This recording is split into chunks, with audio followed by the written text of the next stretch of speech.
Hello everyone, मैं दीपक sir DLC education अड्डा में आप सभी का स्वागत करता हूं और डिस्कस करने वाला हूं डिवीजन का कुछ प्रॉब्लम जो कि मोनोमियल टर्म नहीं है। पार्ट 1, पार्ट 2 और अभी हम लोग हैं पार्ट 3 में। तो पार्ट 3 में मैं डिस्कस करने वाला हूं कुछ इस टाइप के प्रॉब्लम जो आपके बुक में दिखते हैं।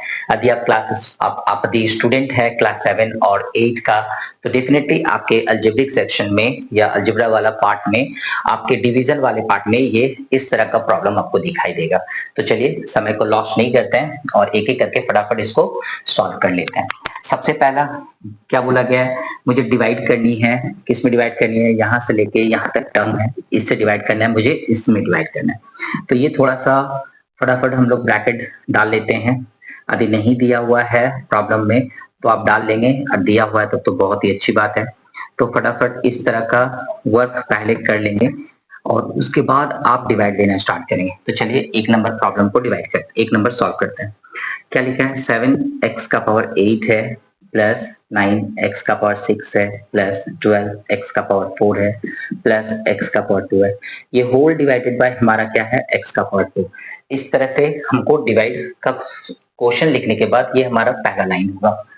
तो चलिए यहाँ पे देख सकते हैं 1 2 3 4 4 टर्म ऊपर में दिया हुआ है। इसका मतलब मोनोमियल नहीं है, बाइनोमियल नहीं है, ट्राइनोमियल नहीं है, उससे ज्यादा मल्टीनोमियल है। तो इसमें कई सारे टर्म है।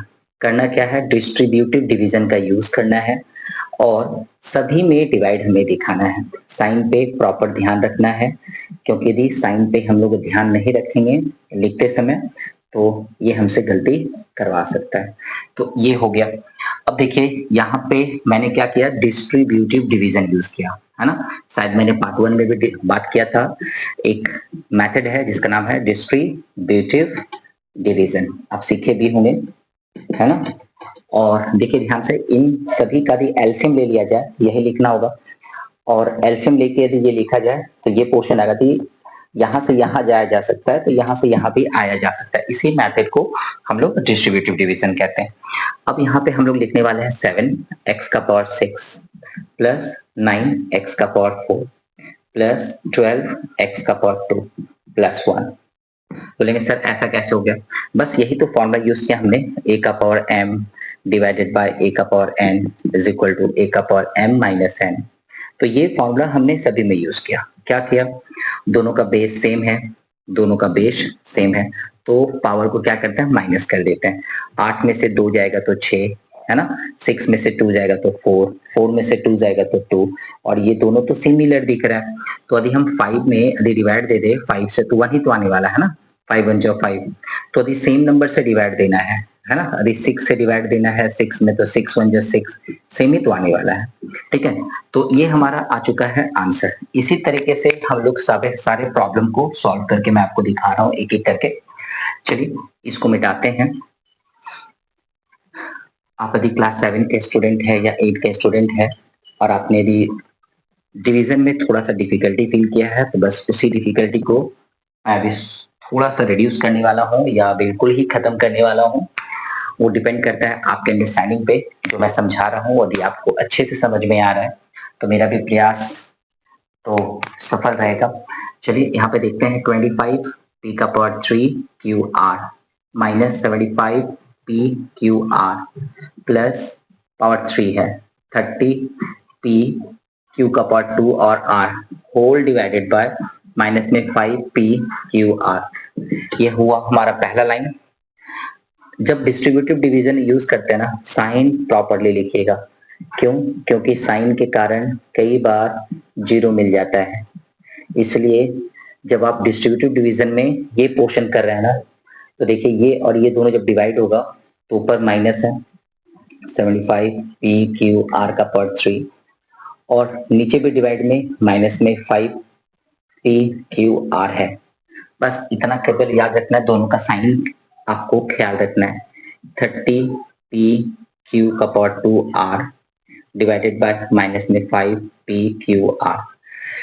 यहां तक आप पहुंच चुके हैं। ये डिवाइड इसमें भी होगा, ये डिवाइड इसमें भी होगा, ये डिवाइड इसमें भी होगा। टर्म कितना है? तो 1 2 3 3 टर्म है। ट्राइनोमियल था हमारा, जो डिवीजन है वो ट्राइनोमियल में था, बाइनोमियल से डिवीजन देना था ट्राइनोमियल में। तो ऊपर और नीचे दोनों का साइन सेम नहीं है तो माइनस लिखेंगे। 5 से रिड्यूस करेंगे तो 5 5 से 25 होता है तो 5 लिखेंगे। p का पावर यहाँ पे कुछ नहीं है तो 1 है, p का पावर 3 है तो p का पावर 2 लिखेंगे क्योंकि पावर माइनस हो जाता है। ये क्यू आर कट जाएगा, इसको लिखने की जरूरत नहीं है। माइनस इंटू माइनस दोनों साइन सेम है तो प्लस लिखेंगे। 5 का टेबल से डिवाइड दे देंगे। यदि आप नहीं डिवाइड दे पा रहे डायरेक्ट तो सिंपल इस तरह से डिवाइड तो आप दे ही सकते हैं ना। इस तरह से 5 से डिवाइड देना है 75 में तो 5 1 जब 5 तो आपका कितना आएगा 2 आएगा और फिर 5 लेंगे, फिर 5 5 से 25 कट जाएगा। यदि आप डायरेक्टली इस तरह से डिवाइड नहीं कर पाते हैं, ठीक है ना, तो आप इस तरह से सिंपल डिवाइड करके भी लिख सकते हैं। तो पी क्यू तो कट गया, आर का पावर 1 आर का पावर 3 यानी आर का पावर 2 आ गया। दोनों का साइन सेम नहीं है तो माइनस देंगे। 5 से डिवाइड देंगे तो 5 6 30 है ना, ये तो बहुत सिंपल था। पी कट गया, आर कट गया और क्यू का पावर 1 क्यू का पावर 2 तो एक क्यू बच गया। देखिए बस यही है। आपको डिवीजन में क्या याद रखना पड़ता है कि a का power m divided by a का power n is equal to a का पावर m माइनस n। यदि आप डिवाइड दे रहे हैं दोनों का पावर सेम है, दोनों का पावर सेम है और सेम नहीं है यानी a का पावर m में डिवाइड दे रहे हैं a का पावर m से तो इसके लिए आप 1 लिखेंगे। लेकिन यदि ये दोनों अलग है तो माइनस करके लिखेंगे, बस इतना याद रखना पड़ता है। जैसे देखिए यहाँ पे मैं ये कह रहा हूँ कि सपोज पी क्यू आर और नीचे में पी क्यू आर दोनों सेम हो गया तो कट के 1 ही आ जाएगा। P Q divided by P Q cut के कितना आ जाएगा 1 आ जाएगा। तो ये चीजें आपको याद रखना पड़ता है। तो हम लोग 2 प्रॉब्लम को सॉल्व कर चुके हैं, है ना। एक था मल्टीनोमियल, अब अभी जो सॉल्व किए थे वो था ट्राइनोमियल। लेकिन डिवीजन में हम लोग का एक चीज कॉमन है, जिससे डिवाइड दे रहा हूँ वो हमारा क्या है, मोनोमियल टर्म है। यानी कि कई सारे डिफरेंट टाइप ऑफ टर्म में, चाहे वो मोनोमियल टर्म हो, चाहे वो बाइनोमियल हो, चाहे वो ट्राइनोमियल हो, डिवाइड हम लोग किससे दे रहे हैं, तो डिवाइड जो हम लोग दे रहे हैं वो हमारा बाइनोमियल टर्म ही है। चलिए 3 नंबर प्रॉब्लम देखिए। 12x का पावर 4 माइनस 8x का पावर 3 a का पावर 2 प्लस 20 a का पावर 3 x का power 4 whole divided by minus में 4x का पावर 3। ये डिवाइड है।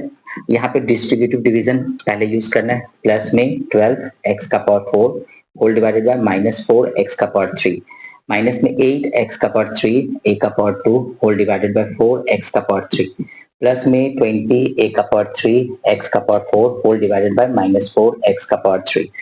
दोनों का साइन सेम नहीं है तो आप माइनस लिखेंगे। 4 का टेबल से 3 टाइम्स में कट जाएगा यानी कि 3x का पावर 1 लिखेंगे। 1 क्यों होगा, 4 में से 3 माइनस हो जाएगा। यहाँ x का पावर 3 है, यहाँ पे x का पावर 4 है, माइनस कर देंगे। यहाँ पे देखेंगे दोनों का साइन, देखिए अभी यहाँ पे साइन मैंने नहीं लिखा था, साइन लिखना है। दोनों का साइन सेम है, प्लस हो जाएगा। 4 से 4 2 8 तो 2 आ गया। x का पावर 3 x का पावर 3 तो दोनों कट के 1 आ गया और a का पावर 2 बचा हुआ रह गया। दोनों का साइन क्या है दोनों का साइन सेम नहीं है, माइनस लिखते हैं। 4 से 4 5 से कट गया। a का पावर 3 x का पावर 1 तो ये आपका आंसर आ गया। क्या हो रहा है, x का पावर 3 है, x का पावर 4 है तो 4 में से 3 जाएगा तो 1 आएगा। a का पावर 3 के साथ कुछ भी डिवाइड नहीं है, एज इट इज आ गया। a का पावर 2 के साथ कोई डिवाइड नहीं है, एज इट इज आ गया। x का पावर 3 x का पावर 3 सेम है तो कट के 1 आ गया, उसको लिखना नहीं है। x का पावर 4 x का पावर 3 तो 1 आ गया। इस तरह से हम लोग 3 प्रॉब्लम को सॉल्व कर चुके हैं। चलिए चौथे नंबर की ओर चलते हैं।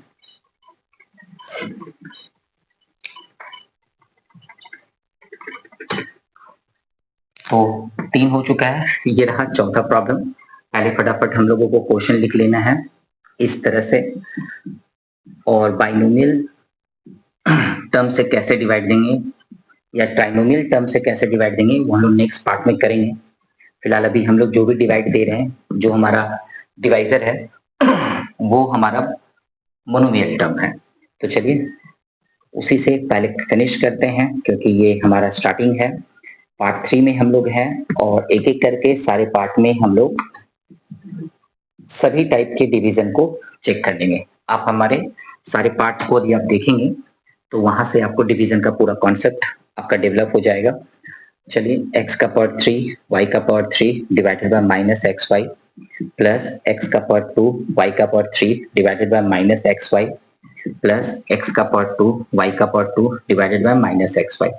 अब ध्यान से देखिए, दोनों का साइन सेम है ना, दोनों का साइन सेम है तो प्लस लिखेंगे, x का पावर 2 लिखेंगे, y का पावर भी 2 लिखेंगे। दोनों का साइन डिफरेंट है, माइनस लिखेंगे, x लिखेंगे, y का पावर 2 लिखेंगे। दोनों का साइन डिफरेंट है, माइनस लिखेंगे, x लिखेंगे और y लिखेंगे। वो क्या रहा है, पावर को माइनस कर रहा हूं, जहां पे पावर कुछ नहीं है वहां पावर 1 है, जहां पे कुछ नहीं है वहां पे पावर 1 है, और माइनस करते हुए चला जा रहा हूँ। 3 में से 1 गया 2 बचा, 3 में से 1 गया 2 बचा, 2 में से 1 गया 1 बचा, यहाँ पे 1 लिखा नहीं हूँ फिर भी पावर 1 है।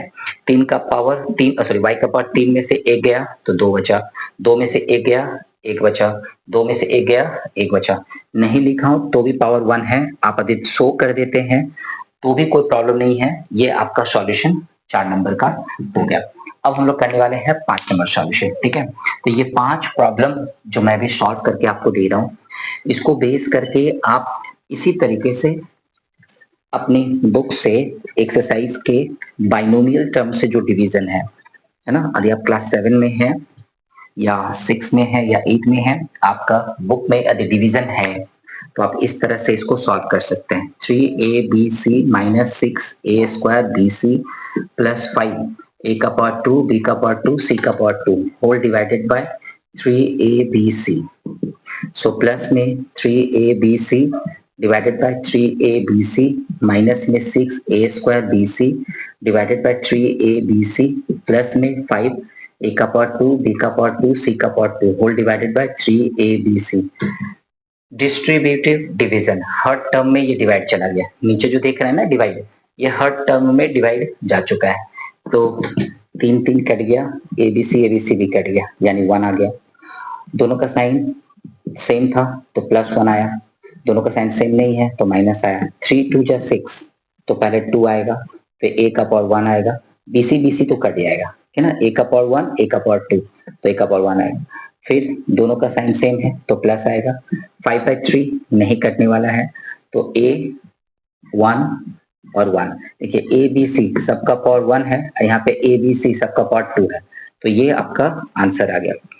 तो इस तरीके से हम लोग जो भी प्रॉब्लम सॉल्व किए, सभी प्रॉब्लम का खासियत क्या है कि आपने जिससे डिवाइड दिया है, आपने जिससे डिवाइड दिया है, ये हमारा जो डिवाइजर है वो सारे के सारे क्या थे, मोनोमियल टर्म थे, और जिसमें डिवाइड देना था वो या तो मल्टीनोमियल था या तो ट्राइनोमियल था, ठीक है। बाइनोमियल वाला भी प्रॉब्लम हम लोग एक पार्ट 1 में किए थे, ठीक है। तो कई सारे डिवीजन आपको डिवाइड देना है, लेकिन किससे डिवाइड दिया आपने, तो जो टर्म है वो उस टर्म को ध्यान रखिए। नीचे जो आप डिवाइड दे रहे हैं ना, यहाँ पे जो मैं डिवाइड दे रहा हूँ, ये डिवाइड जो मैं दे रहा हूँ ये एक्चुअली किससे डिवाइड हो रहा था, तो मोनोमियल टर्म था। ये तभी यूज करते हैं ये मेथड जब हमारा डिवीजन क्या होता है, मोनोमियल होता है। डिस्ट्रीब्यूटिव डिवीजन यदि आप यूज कर रहे हैं अलजेब्रा में तो आपको दिमाग में एक बात याद रखनी होगी कि ऊपर वाला टर्म चाहे जो भी हो, जिससे आप डिवाइड दे रहे हैं, यदि वो मोनोमियल टर्म है तो ही आप डिस्ट्रीब्यूटिव डिवीजन यूज करते हैं।